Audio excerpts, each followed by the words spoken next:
कल्याण शहरामध्ये ह्या 9 वर्ष मी चिकनगड गावामध्ये या कल्याण सिटीमध्ये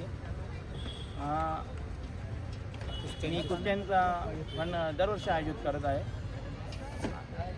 आणि महाराजांचा छत्रपती शिवाजी महाराजांना मी मानाचा मुद्रा करतो आहे आणि याच्या पुढे पण मी चांगल्या स्पर्धा भरवण्याचा प्रयत्न करीन मी।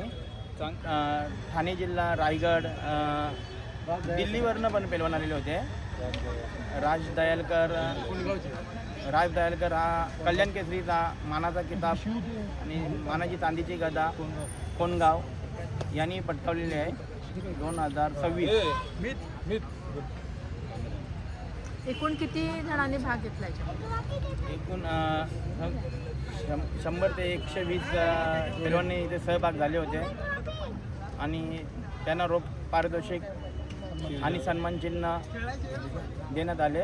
छत्र भगत आणि श्री प्रतिष्ठानचे जे पदाधिकारी आहेत त्यांचं खरंच नक्कीच कौतुक आहे, कारण हे गेले सलग 9 वर्ष झालं हे सातत्याने इथल्या पंचक्रोशीतील जे कुस्ती क्षेत्रात आपलं करिअर करू इच्छितात त्यांना एक नवीन व्यासपीठ देण्याचं काम ते करत आहेत आणि यातूनच नवीन महाराष्ट्र केसरी, ऑलिम्पिक आणि राष्ट्रीय राज्य पुरस्कार मेडल विजेते यातून घडणार आहेत आणि ही बेसिक आपल्याला हे लाल मातीची कुस्ती ही घराघरात जर गेली त्यानंतरच एक खेळाडू घडतील।